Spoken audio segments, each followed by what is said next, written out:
Guys ये जी आपकी device Infinix hot 10S। यहाँ पर फर्स्ट ऑफ ऑल तो फिंगरप्रिंट सेंसर की स्पीड चेकआउट कर लेते हैं, काफ़ी अच्छी है। उसके अलावा इसको 90 हर्ट्ज पर शिफ्ट कर देते हैं ताकि गेम प्ले के दौरान कोई मसला हमें ना देखने को मिले। यहाँ पर 90 हर्ट्ज में जाते हैं और ये ऑलरेडी 90 हर्ट्ज पे है तो अच्छी बात है। यहाँ पर फर्स्ट ऑफ ऑल तो एंट्री स्कोर चेकआउट कर लेते हैं। पबजी स्टार्ट करने से पहले काफ़ी ज़्यादा चीज़ों को देखना पड़ता है। एंट्री स्कोर को चेकआउट करते हैं तो यहाँ पर 2 लाख के आसपास स्कोर निकल के आता है और एक अजीब चीज़ मुझे देखने को मिली है। 2 लाख स्कोर तो निकल गया था। हीलियो G85 का चिपसेट अच्छा चिपसेट है, 6 GB रैम है, 128 GB स्टोरेज कम्बिनेशन है। लेकिन जो अजीब चीज़ मुझे देखने को मिली है वो गाइस ये है कि यहाँ पर जो बोर्ड है इन्फिनिक्स हॉट 9 प्ले वाला है, जो चीज़ मुझे थोड़ी सी नहीं लग रही है। हालांकि मेरे पास इन्फिनिक्स हॉट 10S है। मैं इसकी इंटरनल में भी आपको चेकआउट करवा देता हूँ कि मेरे पास इन्फिनिक्स हॉट 10S है। आई थिंक सो कि बोट हॉट 9 प्ले वाला है उसके अंदर चेंजिंग की गई है या क्या चक्कर किया गया है वो इन्फिनिक्स को ही अच्छी तरह पता है। नो गाइस इस तरफ डिवाइस का टेम्परेचर चेकआउट कर लेते हैं बिफोर गेम प्ले। तो बिफोर गेम प्ले इसका टेम्परेचर 30 डिग्री के आसपास है, आउटडोर का 27-28 है। बैक साइड की बात की जाए तो बैक साइड 31 डिग्री के आसपास है। देखते हैं गेम प्लेस के बाद यहाँ पर क्या सीन पड़ता है और क्या इफेक्ट पड़ता है टेम्परेचर पर। उसके अलावा ब्राइटनेस ऑलमोस्ट हाफ है इस टाइम मेरे पास। टाइम 1:38 PM और बैटरी हो रही है 83%। तो यहाँ पर ये भी चेकआउट करेंगे कि यहाँ पर कितनी बैटरी कंज्यूम होती है कितनी देर बाद। तो यहाँ पर पबजी को फर्स्ट ऑफ ऑल तो स्टार्ट करते हैं और उसके अलावा अगर आप चैनल पर फर्स्ट टाइम आ गए हैं इस तरह की वीडियोस मजीद देखना चाहते हैं तो सब्सक्राइब कर लें। साथ में बेल नोटिफिकेशन को लाजिम प्रेस करना ताकि जो भी लेटेस्ट वीडियो है उसका नोटिफिकेशन मिल जाए आपको सबसे पहले आपके नोटिफिकेशन बार में। सो गाइस यहाँ पर कुछ ही सेकंड में आपकी गेम स्टार्ट हो गई है। फर्स्ट ऑफ ऑल तो एक TDM मैच लगाते हैं और देखते हैं कि TDM मैच में इसकी परफॉर्मेंस कैसे निकल के आने वाली है। देन हम फर्दर डिसाइड करेंगे किस मैप पर यहाँ पर गेम प्ले करनी है। परफॉर्मेंस का तो वैसे ही हमें पता लग जाएगा। उस पर बात कर ली जाए डिवाइस 40 FPS मैक्सिमम जाती है। गेम प्ले कैसा निकल के आता है वो सारे इस वीडियो में हम चेकआउट करने वाले हैं। जायरोस्कोप अवेलेबल है लेकिन वर्क किस तरह करती है वो भी इस वीडियो में आपको देखने को मिल जाएगा। और नॉर्मल यूज़ के लिए ये पबजी के लिए बेस्ट फ़ोन है कि नहीं है वो भी चेकआउट कर लेंगे। ग्राफिक्स देखिए स्मूथ प्लस अल्ट्रा अवेलेबल है मैक्सिमम और HDR का ऑप्शन अवेलेबल नहीं है इसमें। और ऑब्वियसली कैसे होता है। जायरोस्कोप की बात कर लिया तो जायरोस्कोप मैंने ऑन की हुई है ऑलरेडी और सॉफ्टवेयर बेस्ड एक जायरोस्कोप है। और यहाँ पर कुछ गेम प्ले करते हैं और देन फिर बाद में अपना एक्सपीरियंस में शेयर करता हूँ आपके साथ, अभी वाला भी और जो बिहाइंड द स्क्रीन है वो भी।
सो गाइस यहाँ पर एक मैच तो रेड टीम जीत गई है। हमारे 3 प्लेयर थे और इसी वजह से हम आई थिंक सो मैच हारे हैं। वेल अगर एक मैच के बाद टेम्परेचर की बात कर ली है तो एक मैच के बाद जो टेम्परेचर निकल के आ रहा है वो 34 के आसपास है। बैक साइड की बात कर ली जाए तो बैक साइड पर कोई ज़्यादा टेम्परेचर फील नहीं हो रहा है, 34 के आसपास ही है। उस तरह बात कर लीजिए डिवाइस में ग्राफिक्स काफ़ी अच्छे देखने को मुझे मिले हैं अपने प्राइस टैग के हिसाब से। लेकिन जैरो में लैग था, इस प्राइस टैग में ऑब्वियसली आपको देखने को मिलेगा लेकिन इसमें मुझे थोड़ा सा ज़्यादा ही मिला कंपैरेटिवली। अगेन एक मैच लगाते हैं और देखते हैं कि यहाँ पर अगेन यहाँ पर जैरो में क्या सीन निकल के आता है, क्या सारी चीज़ें किस तरह टैकल होती हैं वो सारी चेकआउट कर लेते हैं। अभी तक चैनल को सब्सक्राइब नहीं किया तो भाई सब्सक्राइब कर लो, साथ में बेल नोटिफिकेशन को भी प्रेस कर लो। सो यहाँ पर ये वाला मैच हम खेलेंगे HD में, HD प्लस हाई में खेलेंगे ये वाला मैच और देखते हैं कि यहाँ पर अब क्या सीन निकल के आता है, परफॉर्मेंस पर क्या इफेक्ट पड़ता है।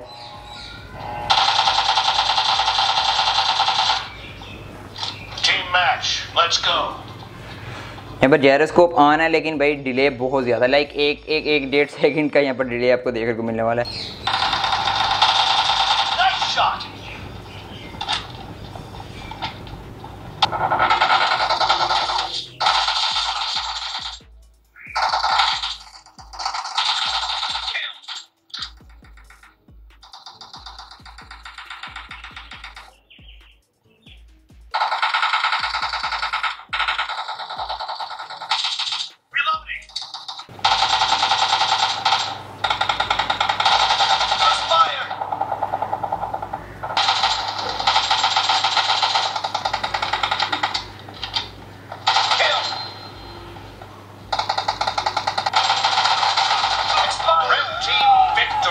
सो गाइस यहाँ पर अगर 2 TDM मैच के बाद डिवाइस का टेम्परेचर चेकआउट किया जाए तो इस टाइम जो डिवाइस का टेम्परेचर है 34 के आसपास है। फ्रंट साइड की बैक साइड की बात कर ली है तो 35 के आसपास है। कैमरा बम्प 38 के आसपास है, जो कि नॉर्मल है। इतना टेम्परेचर 2 गेम प्ले के बाद TDM मैच के बाद ऐसे ही होता है। अगर डिवाइस की परफॉर्मेंस की बात करूँ तो TDM मैच में मुझे कोई लैग वगैरह देखने को नहीं मिला और जायरोस्कोप में मुझे लैग देखने को मिला है। कलर ग्राफिक काफ़ी अच्छे निकल गए हैं अपने प्राइस टैग के हिसाब से।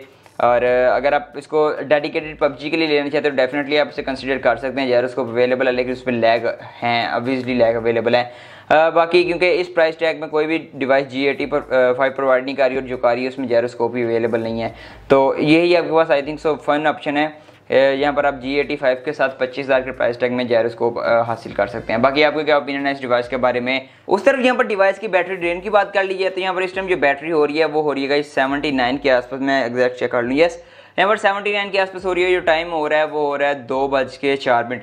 यहाँ पर हमने 2 TDM मैच लगाए हैं, ऑलमोस्ट आधा घंटा हो गया है और जो बैटरी कंज्यूम हुई है वो 5% के आसपास है आई थिंक सो। मैं एग्जैक्ट याद नहीं है, मैं बीच में डाल दूंगा, ऐड कर दूंगा यहाँ पर टेक्स्ट में।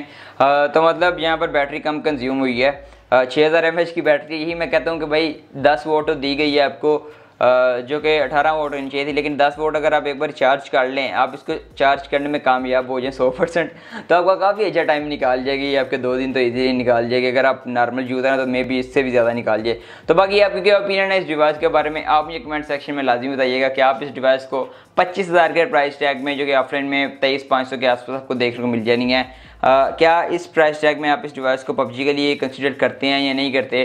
कमेंट सेक्शन में मुझे लाजमी बताइएगा। मैं मिलता हूँ नेक्स्ट वीडियो में, तब तक के लिए अल्लाह हाफिज़।